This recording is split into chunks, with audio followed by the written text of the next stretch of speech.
Hello everyone, I'm Bastin and I'm the creator of the Reboot stress response method.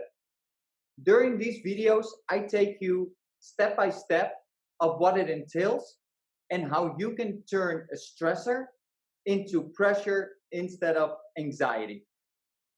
Today, we're going to talk about changing your mindset. So we already talked about the first zone, and you end the first zone with changing your mindset, letting it go. You have the stressor, and then from that stressor, you first divide it into, is it only noise?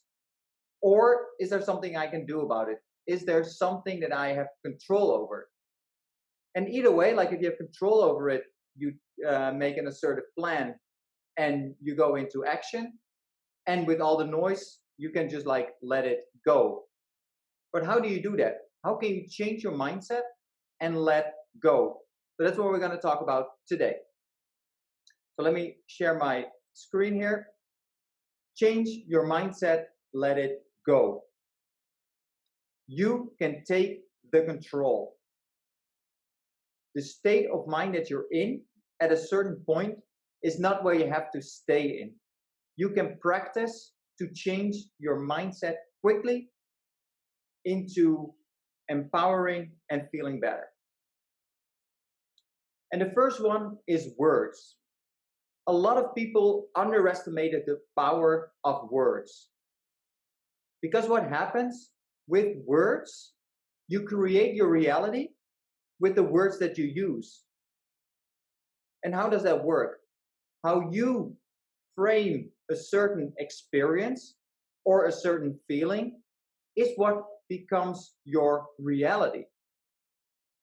So, for example, you were on a holiday and then you come back from the holiday. How you name that holiday is how you will remember the holiday. So if you only focus on like the couple days of rain that you have, the airplane delay, the hotel that wasn't as nice as you hoped for, then you will always remember that holiday as in it wasn't like what I hoped for or what I expected. But if you come back and you focus on the positive experiences, the reconnection with your spouse, the beautiful beach, the beautiful culture, the amazing food, then that is how you remember it. So how you frame a certain experience or a certain feeling is what becomes your reality. That's just how our brain is wired and how you will remember certain things. The other thing is like your words determine your emotional state. So if you frame it as, oh, I am a failure, you feel like that word failure is heavily weighted. But if you frame it as in, it didn't go as well as I expected or as what I hoped for, but I am going to improve, I'm going to do better, and I'm sure I will improve and be better next time. You see how those two different descriptions of an experience totally determines your emotional state. And the last one are metaphors. What are the metaphors that you use? Are they an over-exaggeration of the truth just to make your point? Because if you do that, again, that becomes your reality. I have the whole world on my shoulders. If you phrase it like that, then you're also going to feel like that. If you use empowering metaphors, like I have the whole world in my hands, I'm unstoppable, then that becomes your reality, and that's how you're going to feel, and that will influence your emotional state.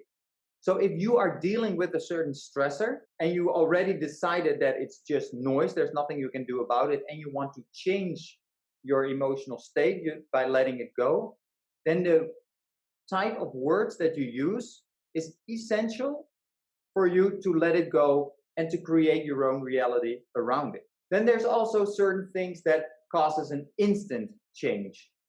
And examples of that are if you're listening to your favorite song, a type of music, or when you start organizing, if you feel depressed and you start to organize, doing the dishes, clean up your desk, that can help.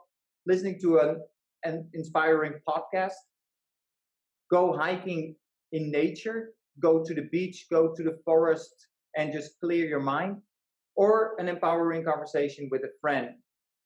All those things can just change your emotional state right away. These are just examples.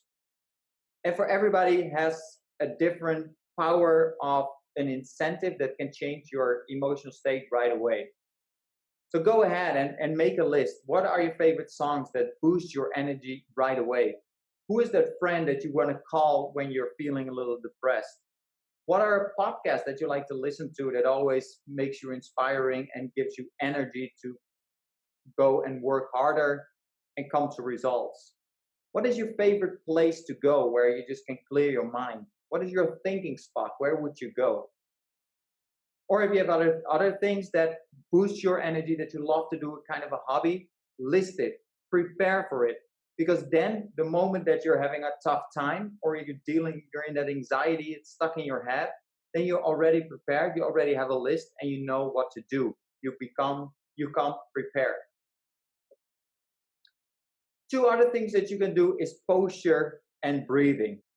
Research done by Amy Cuddy shows that like how you use your body and your body posture has an influence on how you feel, your mental state, your mindset, your confidence. She has proven that in research where she divided a group into a control group and a test group. And the test group had to go before a job interview and they had to do nothing else except for go to the bathroom and stand for 5 minutes with their arms wide open and like a confidence stance. And after 5 minutes, go into the room and do the interview. And the control group had to go and do like a shy posture, like with their arms over each other and like being small. And then after the job interview, after the interview has seen the whole group, they asked who was the most confident and who they thought had the biggest self-esteem. And with significant result, the interviewers thought the people who were standing before the interview with their arms wide open more confident with a higher self-esteem than the people with a close posture. So how can you use this in your daily life? It means that if you walk, if you talk, if you act with confidence, you start to believe and you start to have like a different mindset and act with more confidence without even knowing it. And the same is with breathing. Like a stressful breath is like up high in your chest, where you do like short and high breathing. But if you go and breathe through your stomach and deep, it means like you're calm and there's no problem. So if you look at like the Reboot, let me share my screen here, like when and where to focus on your breathing, change your mindset. And this is also like listen to your favorite song, listen to the podcast, go into nature, is over here. We got the zone 1. And like I said, is there an action required? Is it my problem? Is it in my control? Everything that is in your control turn into pressure. You make an assertive plan and action.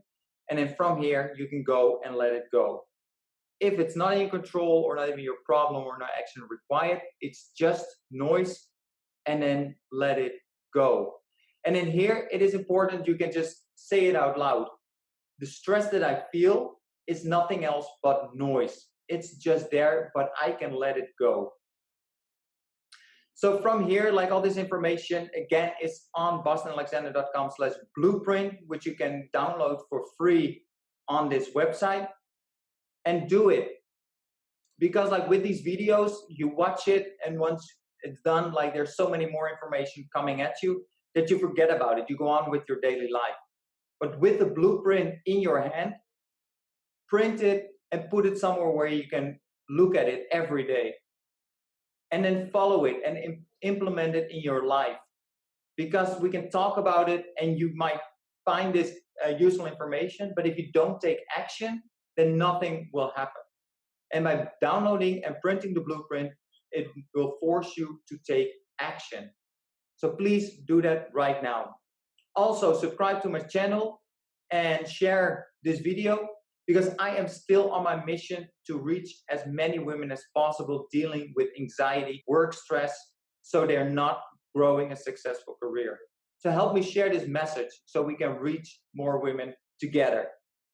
Thank you in advance. I'll be back next week with a fresh video. So bye for now. Adios, saludos.